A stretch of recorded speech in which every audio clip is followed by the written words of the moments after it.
ஜெய் சாய்ராம். ஜெய் குரு தேவதத்தா. குருர் பிரம்மா குருர் விஷ்ணு குருர் தேவோ மகேஸ்வரகா. குரு சாட்சாத் பரபிரம்மா தஸ்மை ஸ்ரீ குருவே நமகா. அக்கல்கோட் ஸ்ரீ சுவாமி சமர்த்த லீலாமிருதம். அத்தியாயம் 179. பல்லக்கின் பாரம் குறைந்தது.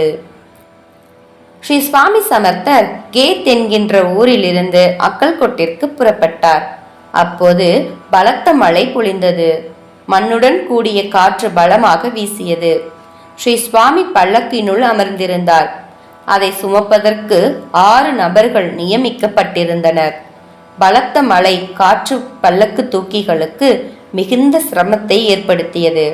ஸ்ரீபாதபட் ஸ்ரீ சுவாமிகளிடம், மகராஜ், பல்லக்கு மிகவும் பாரமாக இருக்கிறது, எங்களால் நடக்கவே முடியவில்லை என்று கூறியவுடன் கருணை கொண்ட ஸ்ரீ சுவாமி மலையின் வேகத்தை குறைத்தார்.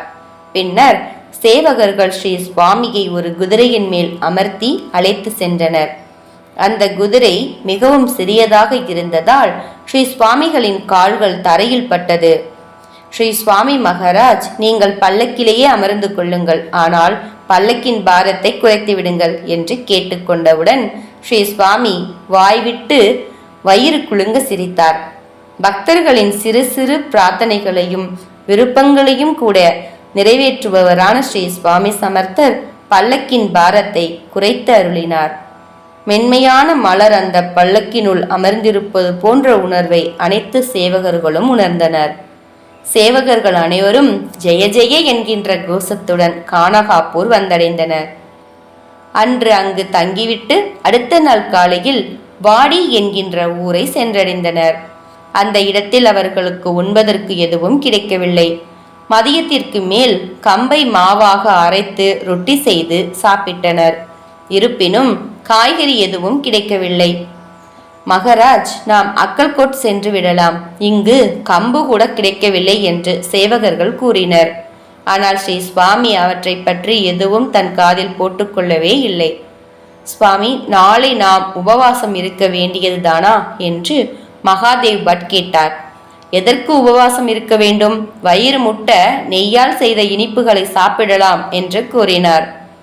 அடுத்த நாள் காலையில் மொகலாயிலிருந்து மகாருத்ர ராவ் தன் குடும்பத்துடன் சேத்ராடனமாக ஸ்ரீ சுவாமியை தரிசிக்க வந்தார்.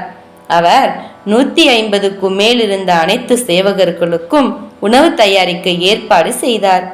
ஸ்ரீ சுவாமிகளுக்கு அபிஷேகம் செய்த பின்னர் ஆரத்தி காண்பிக்கப்பட்டு அவருக்கு நெய்வேத்தியம் செய்யப்பட்டது. அனைவருக்கும் உணவு பரிமாறப்பட்டது. திருப்தியுடன் வயிறு முட்ட சாப்பிட்ட சேவகர்கள் அனைவரும் நிம்மதியாக உறங்கினர். அன்று இரவு திருடர்கள் சிலர் வந்து அனைவருடைய பொருட்களையும் களவாடி சென்றுவிட்டனர். திடீரென ஸ்ரீ குரு பலமாக சிரிக்கத் தொடங்கினார். அந்த சத்தம் கேட்டு உறங்கிக் கொண்டிருந்தவர்கள் அனைவரும் விழித்துக்கொண்டு, சுவாமி, ஏன் சிரிக்கிறீர்கள் என்று கேட்டதற்கு திருடர்கள் அனைத்தையும் கொண்டு சென்று விட்டனர், இப்போது அனைவரும் பஜனை செய்யுங்கள் என்று கூறிக்கொண்டே சிரித்தார். ஸ்ரீபாதபட் தங்கள் பொருட்கள் அனைத்தையும் எங்கு சென்று தேடுவது என்று ஸ்ரீ சுவாமிகளிடம் கேட்டதற்கு, என் மகன்களிடம் தெரிவியுங்கள், அவர்கள் கண்டுபிடித்துக் கொடுப்பார்கள் என்று கூறினார். பசல்காவுடைய குல்கர்னியிடம் தெரிவிக்கப்பட்டது. ஒரு சிலரை சந்தேகத்தில் அடித்து உதைத்தவுடன் அனைத்து பொருட்களும் மீட்கப்பட்டன. அனைவரிடமும் அவரவருடைய பொருட்கள் வழங்கப்பட்டன.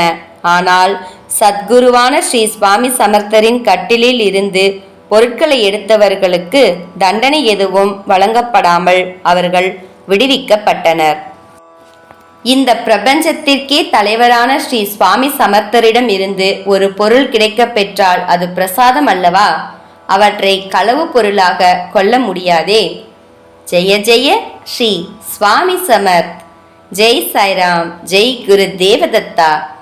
அனந்த கோடி பிரம்மாண்ட நாயக ராஜாதிராஜ யோகிராஜ பரபிரம்ம ஸ்ரீ சுவாமி சமர்த்த மகராஜ் கி ஜெய்.